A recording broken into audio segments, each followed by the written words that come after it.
To all teachers working to challenge your students and coming up with activities to develop higher order thinking skills, you know better than anybody else. It requires intentional planning and being familiar with students' backgrounds. It requires consistency and active engagement of your students. And when you create learning objectives that address higher order thinking skills, you're also working on developing critical thinking skills, helping students to process and analyze information, to apply information in different ways, and consider facts and information from different sources, make informed decisions, and ultimately develop an enjoyment for learning.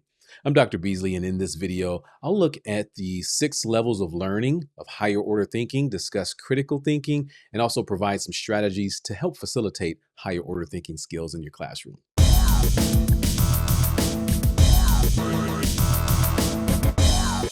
Higher order thinking skills, also called HOTS, HOTS, is based on educator and psychologist Benjamin Bloom's taxonomy, which was originally created in 1956. Then it was called Bloom's Taxonomy of Educational Objectives, and it was later revisited and revised in 2001, which is what we use today.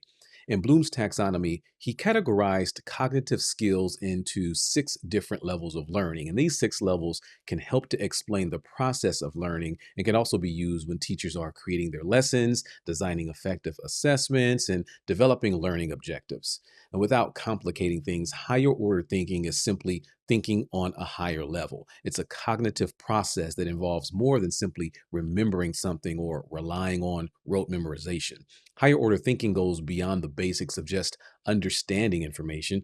It includes the ability to manipulate and use that information in different ways. Now, how does this differ from critical thinking? Well, critical thinking is a component of higher order thinking that involves more reasoning and analyzing information to make well informed decisions or come to reasonable conclusions. Critical thinking is being able to see different sides of an issue or being open to new information and evidence and accepting that that evidence just might be contrary to your initial thoughts or beliefs. And then through recognizing and evaluating information from all available facts and resources, using critical thinking skills allows us to reason and make conclusions based on those facts from different sources. So, in planning to develop critical thinkers, teachers need to address the 6 levels of learning, which are remember, understand, apply, analyze, evaluate, and create. And these are developed as a hierarchy, which means the learning at the higher levels is dependent on having gained knowledge and skills at the lower levels. And this is why most often you see it structured as a pyramid. Before you can understand something, you have to remember it. Before you apply a concept, you have to understand it. Before you analyze a concept, you need to know how to apply it. And this is why it's important to get to know your students and recognize the knowledge that they already have so you can effectively create learning objectives to build on that knowledge rather than assuming they don't know something and then spending a lot of wasted time in those lower levels and frustrate students going over content that they're already familiar with.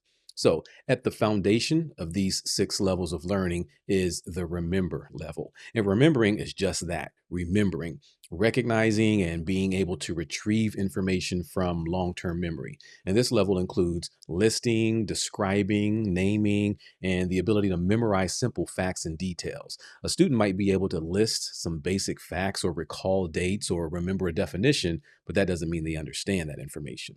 So, next is the understand level. And this level is being able to interpret and explain ideas or concepts, to summarize and paraphrase. It includes being able to develop meaning from information and content, inferring, comparing and contrasting, and explaining. Students should be able to identify, to describe, summarize, paraphrase, or explain a topic or concept. Next is the apply level, and this involves doing something with the information, using it in different ways, implementing, executing, or carrying out a procedure. And this level includes applying or transferring something that's been learned to a real life situation or context. So students should be able to operate, to solve, to illustrate, present, or model, or put something into practice. So it's taking knowledge learned and using it in a practical way. And then there's the analyze level. And this level involves analyzing information, being able to classify or break information into parts and determine how those parts relate to each other. It also involves differentiating, organizing, and exploring an understanding of relationships, comparing, contrasting, deconstructing, and classifying information. Next is the evaluate level. And this level involves things like making judgments and critiques, supporting and defending a position, justifying a decision, developing a hypothesis, experimenting. It's also the ability to develop opinions and make decisions based on a set of criteria, assessing information and being able to use a rationale to argue, debate, or support a position. And finally, at the top is the create level of learning. And this level involves putting different elements together or reorganizing information into a new pattern, structure, or thought. It involves creating new ideas, designing, constructing, or inventing something. It's the ability to develop opinions based on criteria, make judgments, or defend ideas using a sound analysis of evidence. It includes formulating, creating, modifying, and composing something new from information learned. Now, as you consider these higher order thinking skills and as you plan to create your lessons, your instruction, and develop learning goals and objectives to challenge your students to think differently, you're also working on developing those critical thinking skills. But there are some barriers to critical thinking and higher order thinking that you may want to be aware of. Things like a lack of understanding or even a misunderstanding of information. So, making sure instruction and information is clear, specific, and provided in different contexts with examples if possible helps to clarify misunderstandings.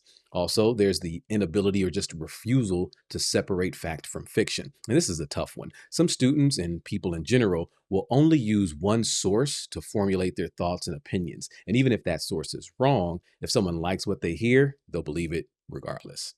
And then there's bias and emotion. And this is whether or not a learner cares about what's being learned or the extent to which a learner considers information to be important. And so it helps to make instructional content relatable and connected to students' backgrounds, their interests, or experiences so they see some value in the content. So, what are some things that can be done to address higher order thinking? You can use a thinking inventory, which is just a list of different, thoughtful, challenging, open ended questions. And this is a good way to start a lesson or use as an informal assessment because it gets students thinking and starts that cognitive processing. You can encourage student led discussions. This gives students an opportunity to share their ideas, have them answer some clarifying questions from peers, and build on each other's thinking.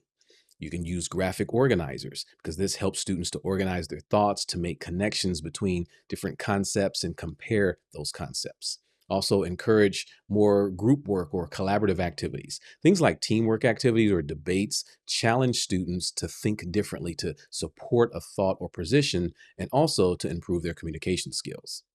Teach students how to problem solve. This is a learned skill. So provide students with some structure or a framework for solving problems systematically. Allow demonstrations and presentations because the process of researching, analyzing information, synthesizing ideas, and organizing that information for others to see helps students think through this learning process. So, these are just a few activities that you can use in your lessons to teach and facilitate higher order thinking skills.